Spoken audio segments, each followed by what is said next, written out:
আজকের গল্পটি শুনে আপনি আপনার চোখ থেকে পানি ফেলতে বাধ্য হবেন। তো আশা করি গল্পটি শুনে আপনাদের অনেক ভালো লাগবে। তো পুরো গল্পটি শুনুন। আমার পাশের বাসার একটা মেয়ে, নাম মিম, আর আমার নাম ইমু। মিম আর আমি দুজনেই খুব ভালো বন্ধু, বলতে পারেন একজন আরেকজনকে ছাড়া চলে না। হঠাৎ করে একদিন আমি মিমকে মজা করতে করতে বললাম, মিম, আই লাভ ইউ। ও বলে, শোন ইমন, আমি তোকে ভালোবাসতে পারবো না, তুই শুধু আমার বন্ধু। এই কথা বলেই চলে গেল, আটকাতে পারলাম না। এভাবেই দিন যেতে লাগলো, কিন্তু মিম তো আমাকে ভালোবাসে না। কি যে করি। বলতে বলতে মিমের ফোন। ওই ইমন, কি করছ?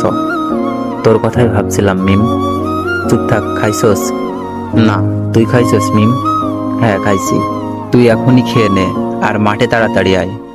আচ্ছা, বলেই লাফাইতে লাগলাম। মিমের মনে হয়তো আমার জন্য ভালোবাসা জাগছে। তাড়াতাড়ি খেয়ে গেলাম, গিয়েই বললাম, কিরে মিম, হঠাৎ জরুরি তলব? সামনে আমাদের এক্সাম রে, খুব টেনশনে আছি। কোনো চিন্তা করিস না, ফেল করলে তোরে তো আমি বিয়া করবো, তারপর 2টা ক্রিকেট খেলার টিম বানাবো, তোর এক দল, আমার এক দল। বলেই হাহা করে হাসি দিলাম। কিন্তু হাসি দেওয়ার পর যা ঘটলো, তা আমি কেন, আমার চোখও বিশ্বাস করতে পারলো না। এমন ভাবে আমার গালে চড় মারলো, যেন গাল দিয়ে ধোয়া বের হচ্ছে। চড়টা মেরেই মিম বলা শুরু করলো, তোকে বন্ধু করে জীবনে বড় ভুল করেছি, আজ থেকে আমাদের বন্ধুত্ব এখানেই শেষ। বলেই চলে গেল। আর আমার চোখ দিয়ে বৃষ্টির মতো পানি পড়ছে। কিছুই বুঝতে পারলাম না, খুব খারাপ লাগছে।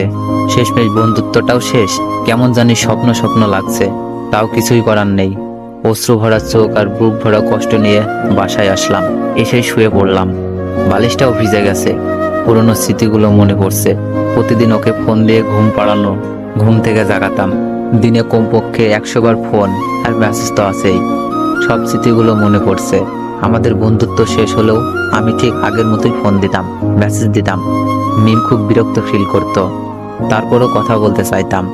হঠাৎ একদিন দেখলাম মিম পার্কে বসে এক ছেলের সাথে হেসে হেসে কথা বলছে, যেন কলিজাটা ছিঁড়ে যাচ্ছে। তাই বাসায় এসে পড়লাম। বুকটা ব্যথা করছে, তাই ভাবলাম মিমকে একটা ফোন দিই। অনেকবার কল হওয়ার পর রিসিভ করলো। মিম, বুকে ব্যথা করতেছে। মিম বলল, ব্যথা করা ভালো, এখন আমাকে ডিস্টার্ব করবি না, পরশু আমার এক্সাম। আমি বললাম, আচ্ছা, নাপা খেলে ব্যথা যাবে? হ্যাঁ যাবে, এখন আর ফোন দিস না প্লিজ, কিছুই পড়া হয়নি। আমি বললাম, কয়টা খাবো? তোর যতটা খেতে মন চাই খা, প্লিজ ইমন, আর না। আমি এবার বললাম, লাস্ট একবার, ভালোবাসিস? মিম এবার বলল, ইমন, এইসব কথার কোনো মানেই হয় না, আমরা জাস্ট ফ্রেন্ড। তোর অনুরোধে কিন্তু দ্বিতীয়বার ফ্রেন্ড হয়েছি, তাই যা বলোস ভালো করে বুঝে বলিস। থ্যাঙ্কস মিম, রাখি। ওকে রাখ, আর ভবিষ্যতে এ যেন এমন কথা আর শুনি না। ওকে। ফোনটা কেটে দিলাম। একসময় মিম মেয়েটা সারাক্ষণ আমার খবর নিত, এখন আর নেয় না। আর জিজ্ঞেস করে না কাউকে পছন্দ করিস কিনা, আর আগের মতো কি করতে হবে বলে না। হঠাৎ বুকের ভেতরে আবার চিপ দিয়ে উঠলো।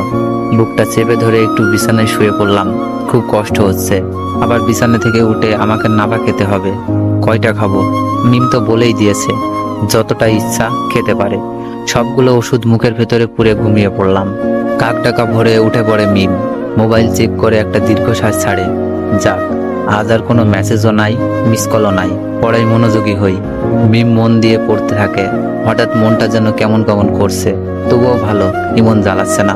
ছেলেটার কোনো কমন সেন্সও নাই। যখন তখন ফোন দিয়ে বলে, মিম, এইটা হয়েছে, এখন কি করব? ওইটা হয়েছে, বোরিং।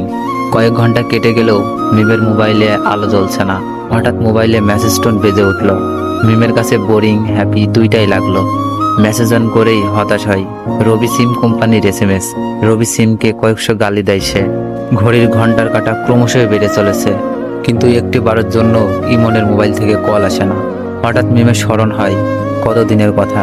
ইমন বলেছিল, মিম, বুকে ব্যথা।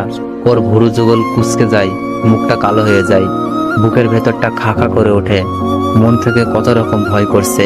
রাত 9টা, মিম একদম পড়তে পারছে না। বারবার ইমনের কথা মনে পড়ছে। ইমনের মেসেজ তো তার বোরিং লাগতো, কিন্তু সে কেন এখন ইমনের মেসেজ খুঁজতেছে? কিছুই না ভেবে ইমনের নাম্বারে ফোন দেয়। তো গল্পটির সেকেন্ড পার্ট চাইলে বেশি বেশি কমেন্ট করুন, আর ভিডিওটিতে একটু বেশি বেশি কপি লিঙ্ক করে দেন।